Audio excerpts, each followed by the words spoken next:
Hi everyone, I'm Annette Logan-Parker, founder of Cure for the Kids Foundation, and I want to welcome you to the first episode of our new podcast, Advocacy in Action, Hope for a Healthy Future.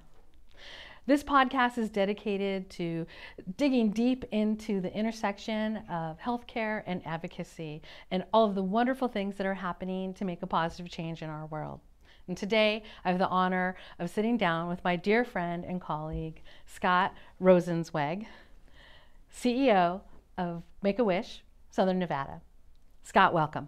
Thank you for having me here. I'm excited.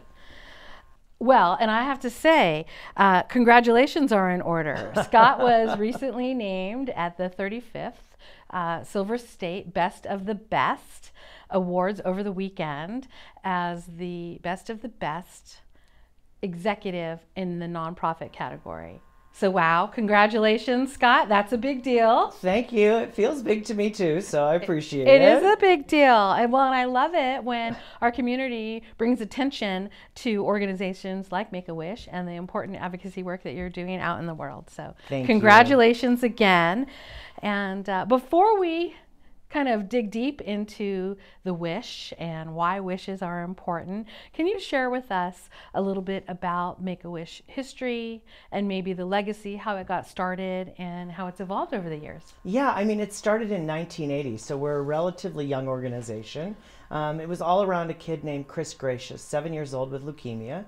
His mom, a single mom, going to school part-time, and she knew Chris loved police officers. So they lived in Arizona, and she started asking around, is there anybody who could just drive a police car past our house? We think it would mean so much to Chris. And as things happen, and as we know in the wish world, which we'll talk about later, things snowballed. So not only did he see a patrol car go by his house, he rode in it. He rode on a police helicopter or police motorcycle, and they brought him into the Phoenix Metro Station, stood him up on a desk because he was so tiny, and gave him his brand new special uniform and swore him in as a Phoenix Metro police officer.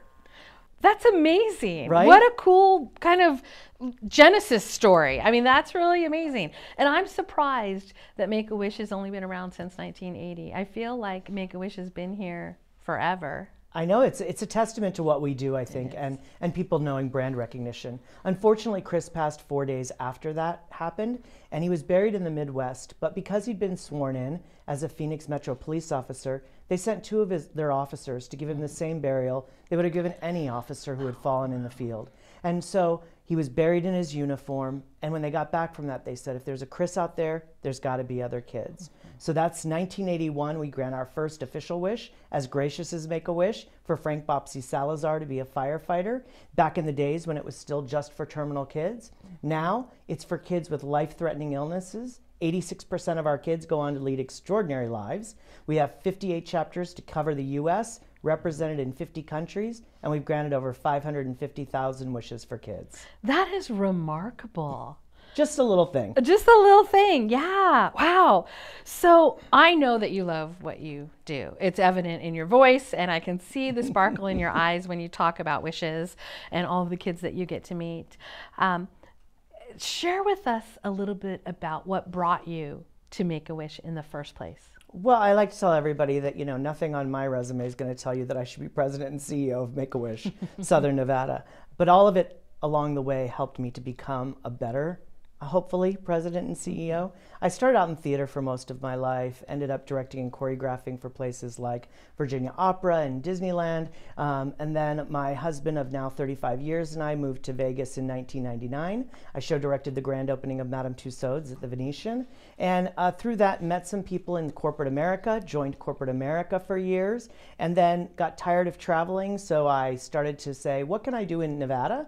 And eventually ended up at Caesars Interactive, which was a new division of that company that did real money gaming for WorldSeriesOfPoker.com, Caesars and HarrisCasino.com online in Nevada and New Jersey. So I was the director of service operations. I handled customer support, day-to-day operations, risk and fraud, responsible gaming, you name it. I raised my hand and I was doing it. And I kept saying to my husband at the time, I got to do something that feels like I'm doing something meaningful at the end of my day. You know, I would have to start at 4 or 5 in the morning to catch our vendors in Israel, so I didn't lose a day, and I'd have to be up till 1 in the morning to catch our vendors in Stockholm with over 150 emails every morning that I woke up to. And so about that time, after a year and a half of misdiagnosis, my husband, Michael, was diagnosed with renal failure out of the blue. Actor, singer, dancer, Pilates instructor, very physically fit, huge surprise. And they believe it was undiagnosed high blood pressure for years, so get yours checked. And suddenly we were faced with putting him on dialysis. And because Michael's a performer and didn't want people to know that he was ill, he traveled with the machine, and we chose peritoneal dialysis in the home, which meant scrubbing down our bedroom every night, hooking him up to machines. What started as 4.5 hours a night ended up at 12.5 hours a day. And obviously a very difficult time. So around that time, I decided it was time to make a move. I went over to Make-A-Wish. They were looking for someone to be a director of volunteer services, walked in and met the current CEO at the time, and she said, you know what, I think you'd be better served over our Wish team. So I was there for about 2 or 3 weeks, and Dr. Beth Creel, who works at Children's Heart, she does a lot of lunch and learns for compassion fatigue. She came in and she did a session with us, and she said, you know, a lot of people get into the nonprofit space because there's something in their personal life they can't fix, but they can fix a societal problem. And I had to walk out of the room. And she said, well, what's going on with you? And I said, well, my husband needs a kidney. I'm not a match, but I can get kids' wishes. So I increased the wish count by 10% my first year, 30% my second year, and a year after that I became CEO. Michael got his transplant in 2018, and he is healthy-ish now. As you know, it's never a straight path, and it's never done with anti-rejection medications, visits every 3 months to change those meds to make sure that he stays healthy. But I truly believe that's why the universe brought me to Make-A-Wish, because in a small way, I understand what it's like for parents when they have to fight with insurance companies, doctors, you name it. I've fought, and not only that, but I fought to be in the room with Michael. And that's something that members of our community have to deal with that others may not. But that's truly why I believe I'm at Make-A-Wish. So when I walk into our discovery room while kids are discovering their wishes, and I know the kiddo is waiting for a kidney, and I say, peritoneal or hemodialysis, I see our parents get calm because they know there's a kindred spirit in the room, and I always want to be their champion. So long drawn out story, but that's how I got to Make-A-Wish, and that's probably why I'll stay there for quite some time. Absolutely. Well, thank you for sharing such a deeply personal story with us. And I can see the correlation, you know, having dialysis in the home. I would imagine you were shocked when you saw the amount of supplies that came to your house and how you had to rearrange everything to accommodate that. And as you know, a lot of our families have to do similar things to accommodate everything that they need for their journeys, whether it be childhood cancer or heart transplant or other rare diseases. So, and I'm glad to hear that Michael is doing well.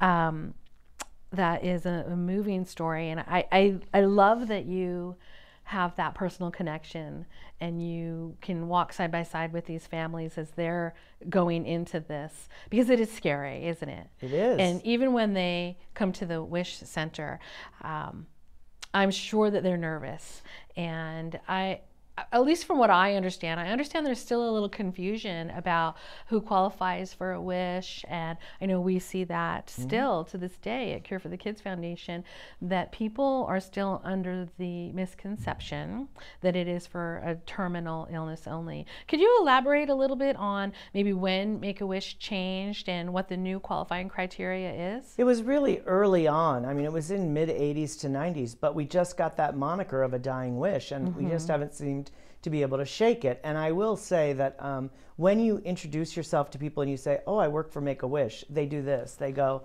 oh, the Make-A-Wish Foundation? Well, the Make-A-Wish Foundation only exists in Arizona. That's our national Make-A-Wish Foundation. And the head tilt lets me know they still think it's a dying wish. Yes. So from context clues, I'm pretty good at picking it up. Yeah. But you have to be 2.5 to 18 years old when you're referred, normally by a medical professional, parents, or the Wish kiddos themselves. I love when they refer themselves. And it's based on criteria of a life-threatening illness. So, of course, cancer is in there. And what I'm so proud is that we continue to morph and engage our families where they need to be met. So, for example, transplants, near and dear, you were eligible up to the point you got the transplant and a year after the transplant originally. And I kept saying, well, Michael and I are going every 3 months to a doctor, changing meds, trying to figure out if there's rejection or God forbid, or something like that. And so now our criteria is after you've had a transplant, you are still fully eligible for the Wish. So, we're evolving as we should to serve the population that we serve. And you're right, it is scary sometimes when our families come into the wishing place. And I learned all sorts of things I never thought I would know about, like how a child has so much guilt for being the sick child, taking time from their siblings and from their parents. Yeah. It's difficult sometimes, but we're in the business of giving kids a voice and a choice, is what I say. Parents are telling them what to do, doctors are telling them what to do, teachers are telling them what to do. A wish is a child's alone. So no matter how many visits it takes to get to that genuine voice of a child, to discover the why of the wish, we are in it to wish it, as I like to say. We are here for the long haul with those kids and those families, and it's really important for them to start this new journey of hope by getting their voice back and understanding it's their choice, no one else's. That's wonderful. Thank you for sharing that with us. You brought up something about the guilt that children feel. And, that's something that we've seen as well. I've had a career of healthcare, have had the privilege and honor of knowing hundreds of Wish kids personally. Crazy.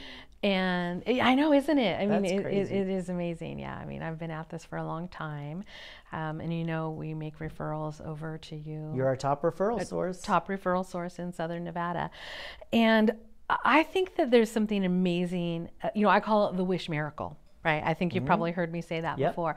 And there's this concept that I kind of observed, for lack of a better way of describing it, early in my career with dealing with kids with cancer and rare diseases. And I call the Wish miracle something that just happens. It's like this phenomenon that takes place when a child gets to go into the wish process. And that wish miracle, in my observations, has improved their outcomes. They just have a new kind of, jig in their step, if you will, right? When they're going through that wish. And I'm wondering if there is any data or any studies that have been done that reflect the impact on the medical outcome. Well, no one would be surprised that you are right on the money. You've got your finger on the pulse, as you always do, Annette. So what I like to say is doctors write the prescription for medication. We at Make-A-Wish, we write the prescription for hope. We also administer it, which is a beautiful thing. And you're 100% right that there have been studies done in Israel and at the Cleveland Clinic that show when a child starts the wish process, and it's really important, it's not just the day of the wish. When you start the wish process, the children are more inclined to stick to their treatment, which I'm sure you see some kids who don't. They require less medication, they get better faster, and they stay better longer. And those are scientific facts after researching and seeing 2 different groups of kids, some that got a wish, some that didn't. They did later get a wish, just to be clear. But it's absolutely correct. And we see it from the minute that we do a welcome call with the parents and start talking to them to just get some intake information, we can already hear in their voices relief, joy, a little bit of scared, and a lot of excitement. It's that anticipation, like that, looking forward to something. 100%. And when I came to Make-A-Wish, we used to send out these letters that say, you're eligible for a wish. And I was like, well, that's not very fun for a kid. So now we give out golden tickets at Make-A-Wish Southern Nevada. And it says, this entitles the bearer to 1 wish. It's memorialized by Juan Muniz in exam room 8 at Cure for the Kids, that golden ticket. And really, that's where the hope begins. It's the idea that for once, you're going to think about something for you and completely outside of the medical journey that you're going through right now. Absolutely. And, you know, as a healthcare professional, I'll speak on behalf of our entire team. We love it because the kids come in and the families come in and they're like, I'm going to go here. Or maybe I'm going to go there, right? They're like, I'm trying to decide what I want to do. And you can see the excitement in them. Like you said, even from the, I'm eligible for a wish. And then I think the process of determining the wish is really just as fun. Oh, yeah. And they come in and they're so excited and they share with us. And you know, we've been part of a few wish reveals. Yes, yeah. So it's an amazing thing. And I think if there hasn't been a study, I would love to do something like this. But I think that what it does for the healthcare providers as well is just as extraordinary. Because obviously we have good days and we have hard days and we have tragic days in our line of work. And when wish kids and wish families, even wish siblings come in and they tell us their stories, they show us pictures of their wish, or they say, I'm going next week, next time I'm in the clinic, we're going to be able to show you pictures. I'm so excited. And watch us on social media now. You know, we have that avenue to watch the kids. And the genuine joy that Make-A-Wish provides for these families, as healthcare providers, we get to sample a little bit of that. And it brings us a lot of joy as well. Well, I love hearing that. And you know, I'll share a quick story with you about a wish dad who came by the wishing place, and he had a box full of donuts, and he came in one morning and said, I'd like to talk to your team. And he said, you know, I drive past here every day on my way to work, and it's taken me about 6 months to come in. He said, and I apologize for that. My son passed before he could get his wish. Yeah. But what I want you to know is, it wasn't your fault. He kept changing his wish. And every time he changed his wish, your staff was so excited. His siblings were so excited. We as a family got so excited. We feel as though we got what Make-A-Wish was supposed to give us, even though the wish ultimately didn't get granted. Absolutely. So, you know, when we talk about the value of a wish, right, and the importance of a wish and the wish phenomenon, right, that I've witnessed, you know, from early young nurse to now it's, you know, I'm the old girl on the in the environment. But it's been an extraordinary thing to be part of. It's an extraordinary thing to watch. And I just wonder, have wishes changed over the years? You know, the world has changed, society's changed, everything is different today than it was in 1980. I would be curious to know how wishes have evolved or the wish requests have changed over the years. Well, they certainly have changed, I will tell you that. You know, Chris Angel, who we both know, has granted over 49 wishes for kids across the U.S., as well as funding multiple wishes way beyond that for us. But that used to be a celebrity, right?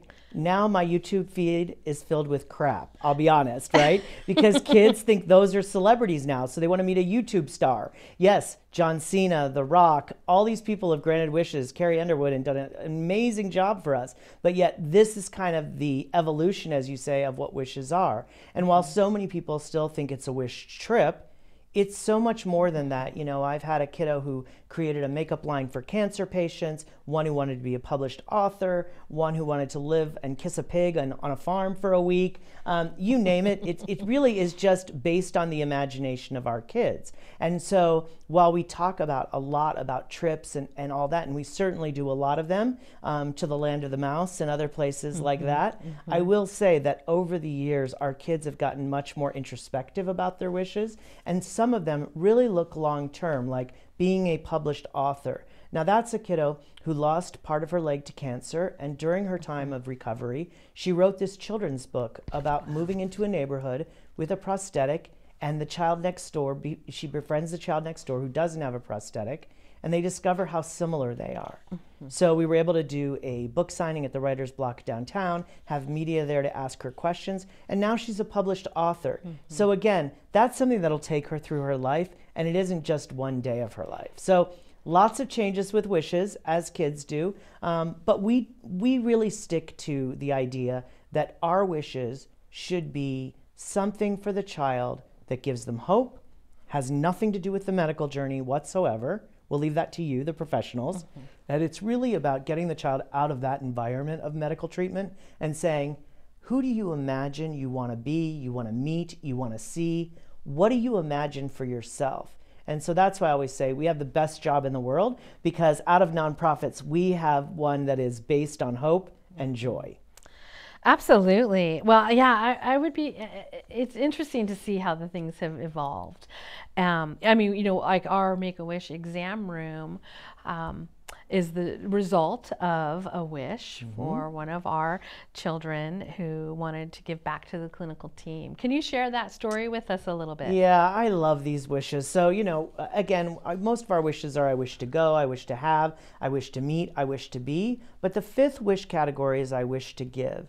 And so often our children, whether it's putting benches at their grade school and now they're going on to middle school, but there was an effort to create a garden at their grammar school they were involved in. So now they have benches there so kids can sit and watch that garden grow. Or in the case of the kiddo who was a Cure for the Kids patient who said, you know, I'd like to give back to the doctors and to Cure for the Kids because it was never scary going there. I looked forward to going there because I knew I was going to laugh and that they were going to take such good care of me. So really that was the genesis for what has now become the Make-A-Wish room at Cure for the Kids. Yeah, that's wonderful. And I know it was so moving for our entire staff. And, you know, it's great because we're so involved with the lives of these Wish kids. And it was just an extraordinary experience for us to have one of the Wish kids say, I want to give back. So it was wonderful. And it's still one of my favorite Make-A-Wish stories. So Mine thank you too. for sharing Mine that. too. So I would be curious about the challenges that you have in fulfilling wishes. I would imagine that's no easy feat. It's not, right? Because you have to, like, let's take Maria, who was the published author. She's Ecuadorian. She wanted an Ecuadorian illustrator. So our team had to identify somebody from Ecuador who was an illustrator, work with them till all hours of the day and night due to time zone changes and differences in order to get that across the finish line. So, you know, we rely heavily on what I love to call wish experts.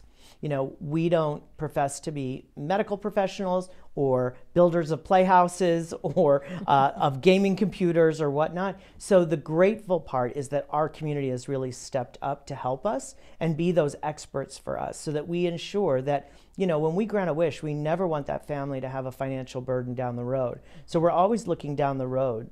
Recently, we've had about 4 horses we've granted here in Southern Nevada, but it was all for families who already own horse property, who knew what it was like to take care of a horse. Now, we take care of all the feed and the vet bills for the first year, but they knew what they were getting into. I could never do that for a kiddo who's living in an apartment and they have no means to take care of that horse after the first year, for example. So that's where the creativity comes in. You know, we had a kiddo years ago, not here in Southern Nevada, but at another chapter, who wanted to visit Mars.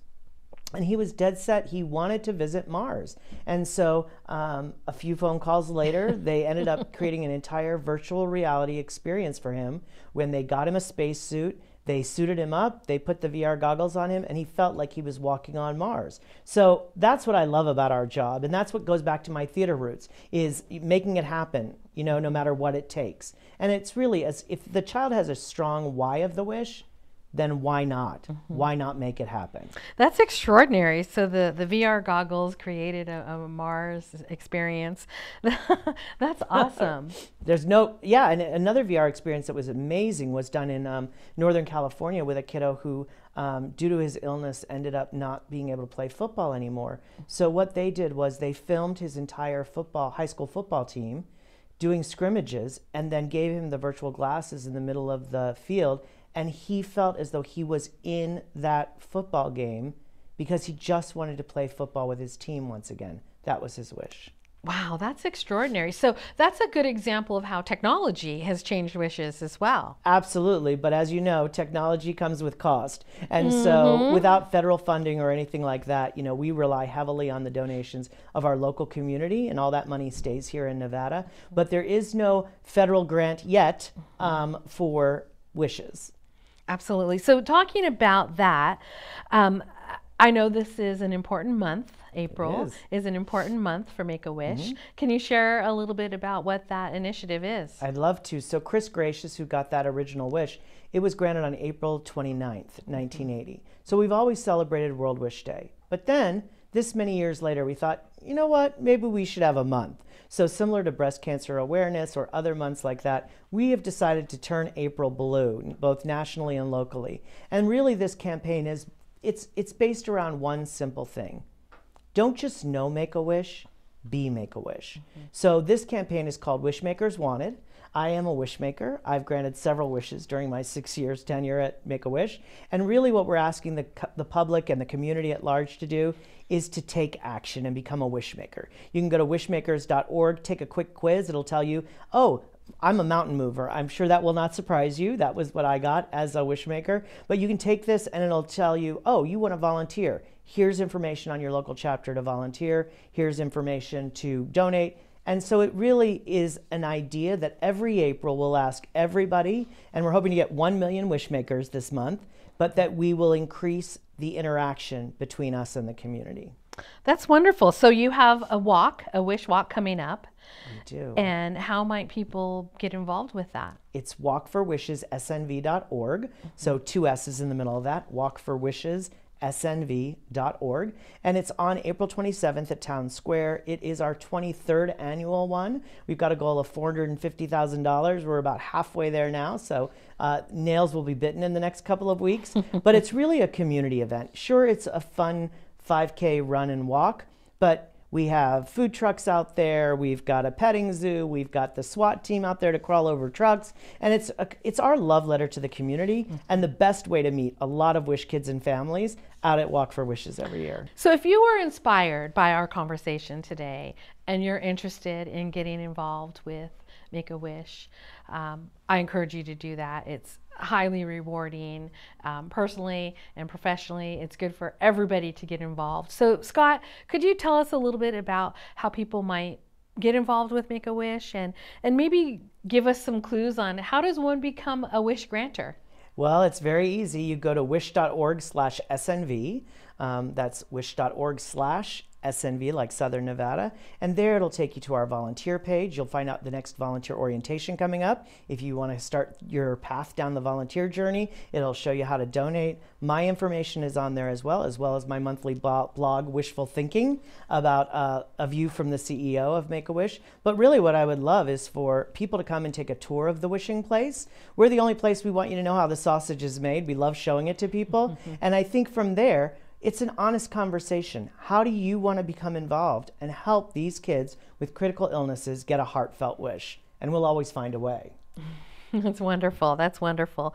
So being a wish granter, I would imagine that that's a very rewarding experience for people. Talk to me a little bit about some of the things that volunteers have shared with you about their experience in getting involved with Make-A-Wish. So we've broken up the Wish volunteer grantor role a little bit. So if you just want to discover wishes all day long, you can discover wishes all day long if that's the thing that you're into. If you want to help us plan a wish by being a wish expert, you can of course do that too. Or if you love to plan a party and you want to plan the reveal, as you've seen here at Cure for the Kids from time to time, you can do that as well. So really it's a build your own volunteer journey based on your time and your expertise. But what I can tell you is that our volunteers who do those reveals, who do those discovery visits, and by the way, all discovery visits get invited to the reveal of that wish child because they saw it from the very beginning when they were determining the wish. So we want them to see it through the end of it. But I can tell you, they always thank me. And I'm like, wait a minute, I'm supposed to be thanking you.